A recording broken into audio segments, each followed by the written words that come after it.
I know I'm going to get some hate for the way I cover this first story, but I gotta do it. Ubisoft is getting sued, Nintendo is involved in another lawsuit, and we even got some positive stories this week. So welcome back to PGQ Gaming News, where we cover the biggest news stories this week. And we're going to start with Ubisoft getting sued. In 2023, Ubisoft announced that they'd be shutting down the servers for The Crew. The game was released in 2014 and it had millions of copies sold, so some gamers were outraged. The sequels to this game were immediately review bombed, and more recently, two gamers have filed a class action lawsuit against Ubisoft. The filing says Ubisoft misled consumers by telling them they were buying a game when in fact all they were renting was a limited license to access a game. I know if you pay attention to the gaming industry, this seems obvious to you, but it's not obvious to everyone, and it definitely wasn't obvious back in 2014 when the game was released. In fact, just this year, California's put a law in place that compels companies to inform players that they don't actually own the game before they buy them. And to add to the feeling of being misled, both of the players bought physical copies of the game in 2018 and 2020. And surely it must state somewhere on the box that this game could be taken offline anytime, and there is something, but the lawsuit also uses that as evidence against Ubisoft. The box claims that the game may retire the online portion of this game at any time. And I think that the place that this seems misleading is in the word portion, because portion implies part of a whole, but crucially, there is no offline portion. So once they remove the online portion, the game is entirely unplayable whether you bought the physical copy or the digital copy. This case feels important because just the other week I was talking about how the US government dealt a blow to gaming preservation, and a positive ruling in this case feels like it could lend to some kind of precedence. I think that covering stories about game preservation is important, so I'm going to keep doing that on this channel, and if you're interested in that, feel free to subscribe. But as I said earlier, I think I might get some heat for how I'm going to close out this Ubisoft discussion. I was trying to figure out how I felt about all this. I went back and searched for that infamous Ubisoft CEO quote about not owning your own games. And I thought that this was important because that quote came right on the heels of the announcement of them shutting down The Crew. I wanted to use it to just reaffirm my anger. But I guess I never actually read the quote. And so when I got all the context, I kind of agreed. But wait, before you get mad, before you comment, let me just explain. You know, I actually considered not bringing this up in the video because I don't want to come off like I'm defending Ubisoft or anything like that. But the thought of leaving out context to make people more angry kind of just goes against my core. First of all, it wasn't Ubisoft's CEO that said this, it was the director of subscriptions. And that's important because he was talking about this in the context of subscription services, saying that CDs and DVDs, people were mostly okay with not owning those and just relying on subscription services, but gamers aren't making that transition as easily. And the whole quote is essentially just saying that if subscription services for games are going to succeed, players will need to not care as much about owning their video games, which is true. I'm not saying people shouldn't want to own their games. I'm saying that because people want to own their games, a video game subscription would be less profitable than, say, Netflix or Spotify. And I'm not bringing this quote up to make you love Ubisoft. In fact, you feel free to hate Ubisoft just for like a, one of the other many legitimate reasons to. But the reason I bring this up is because of another quote that's in this interview that perfectly sums up how people feel about owning video games and why they'll always be resistant to giving them up. I still have 2 boxes of DVDs. I definitely understand the gamer's perspective with that. They will see that these games will exist, the service will continue, and you'll be able to access them when you feel like. That's reassuring. And indeed, that would be reassuring if it were true. And I think that that quote implies an inherent understanding that when he bought those DVDs, or when we buy physical copies of games, we kind of have the expectation that we'll be able to watch them or play them whenever we want. That's an understanding that we have as gamers, and they have at Ubisoft, but it's an understanding that they're unwilling to honor. Psst, psst. Wait, what? Nintendo suing a streamer for emulating a game. That's not news. But this time it might be justified.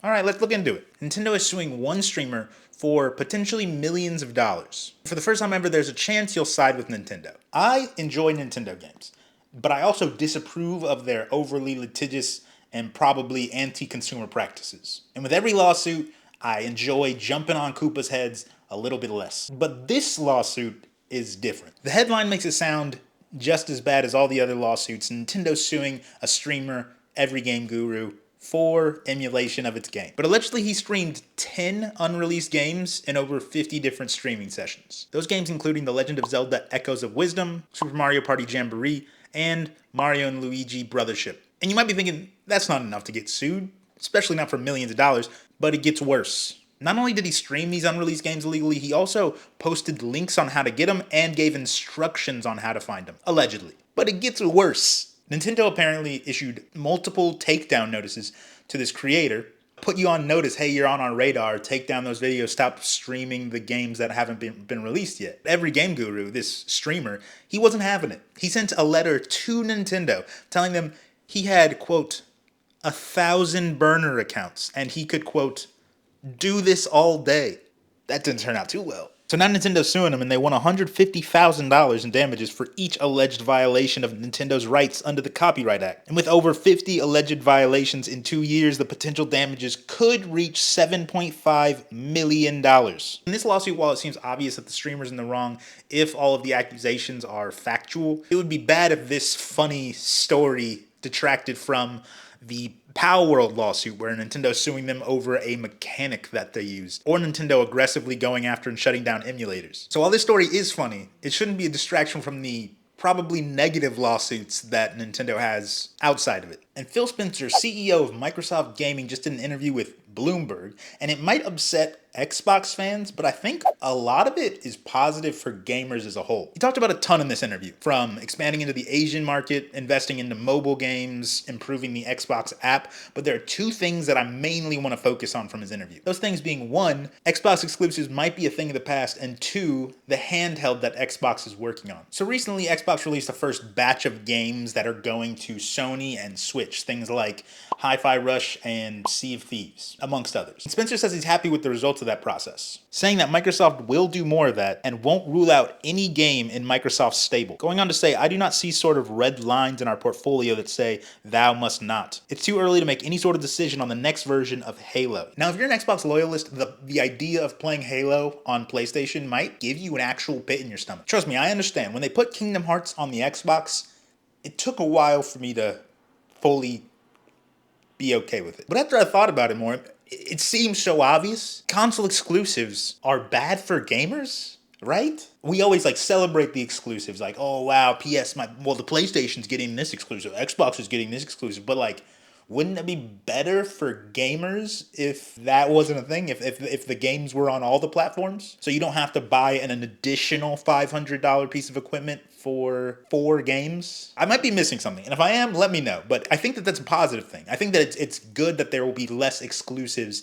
on the market. Next, let's talk about the Xbox handheld that's in the works. Spencer, who has repeatedly professed his admiration for handheld game devices, said the expectation is that we would do something in that category. Now, the idea of an Xbox handheld is cool, and I think that a lot of Xbox fans would be happy about this, but I'm kind of curious about which direction they're going to go with it. There's rumors that Sony's working on a handheld. I mean, they already have experience with the PS Vita, and they have a fan base for that kind of thing. There's already the Steam Deck, the Rogue Ally, the Switch, so I'm wondering, without exclusives, what will make the Xbox handheld stand out? I'm interested if they'll have something unique that separates them from the current handheld market that's quickly filling up in my mind. For me, when I think about a handheld, all I really want is one handheld that can do it all. I don't want to have to go through 5 handhelds, or it kind of defeats the purpose of portability if you have to take multiple handhelds with you somewhere. For now, the most versatile handheld for me seems to be the Steam Deck, as it's more of a portable PC than an actual game console. So if you're an Xbox player, let me know how you feel about this, both about the handheld, but also about the exclusives not being so exclusive. If it makes you sick to your stomach thinking about playing Halo on the PlayStation,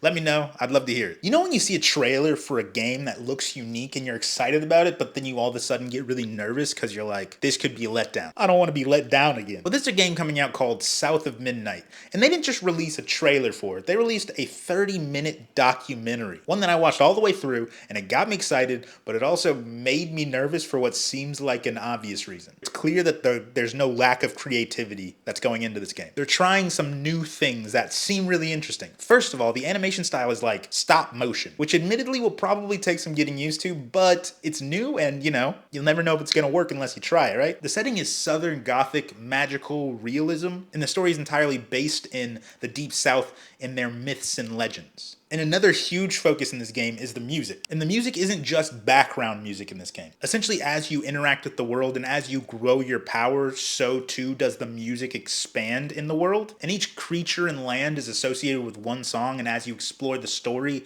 that song becomes fuller and fuller until it reaches a pinnacle, playing the entire song. Now, I don't fully understand how this will all work, but it's a unique idea that sounds interesting to play through. And that was the focus of this 30-minute documentary. Everything they talked about was cool and was unique, but it's what they didn't talk about that makes me nervous. They didn't really say anything about gameplay, or at least whatever they said was very limited. And I understand that there are some games that pretty much ignore gameplay to focus on story that succeed. So like Journey or Firewatch or the Stanley Parable. But almost all games that focus on story at the expense of gameplay and succeed doing it are like 5 hours or less. This game is reportedly going to be 15 to 20 hours. But in my experience, when a game doesn't feel like gameplay was the focus, it's very easy to lose my attention, especially over 10 hours into the game. It's not to say the story isn't important in games. In fact, I think the best games marry story and gameplay so that story enhances gameplay and gameplay enhances story, like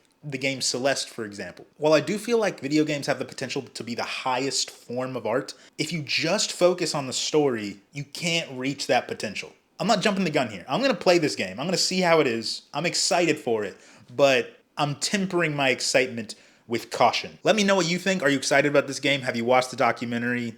Do you think that gameplay needs to be a focus in every game? Let me know in the comments. If you haven't heard, the creators of Love, Death, and Robots have a new project, an anthology series about games. And I'm not just talking about video games. We got D&D. We got Warhammer 40k. I know Warhammer 40k also has games, but it's also a tabletop game, so just chill. And I'm not just talking about huge AAA games either. We got Splunky. We got Sifu. I'm not even just talking about games that people like. Concord is in there.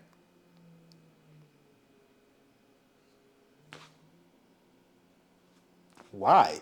Anyway, the trailer is out for that. It's coming on December 10th. I'm most excited to see the episode about Mega Man, but I'm also curious about the episode about Pac-Man. Let me know what episode you're most excited about, or if you think the entire anthology is a bad idea. I think it's a good idea, but let me know your thoughts. Two popular games have just announced that they will be bringing back the classic versions of those games. First being Overwatch, which is already going on. It's an event going from now till the 2nd. Each Overwatch classic event will feature heroes and balance from popular moments in the game's history. This was quickly overshadowed by Fortnite announcing that they are bringing back OG Fortnite. But they're bringing OG Fortnite back permanently, saying relive Battle Royale from the start and explore the OG map, collect OG loot, and relive OG seasons. Drop back in on December 6th. People are losing their minds for it, I guess. People are pumped. I never really played Fortnite, thought about playing it once, and then it was just like way too crazy. Like it was just like not the game I'd heard about. Like there was musicians and stuff in it, and I was like, what's going on?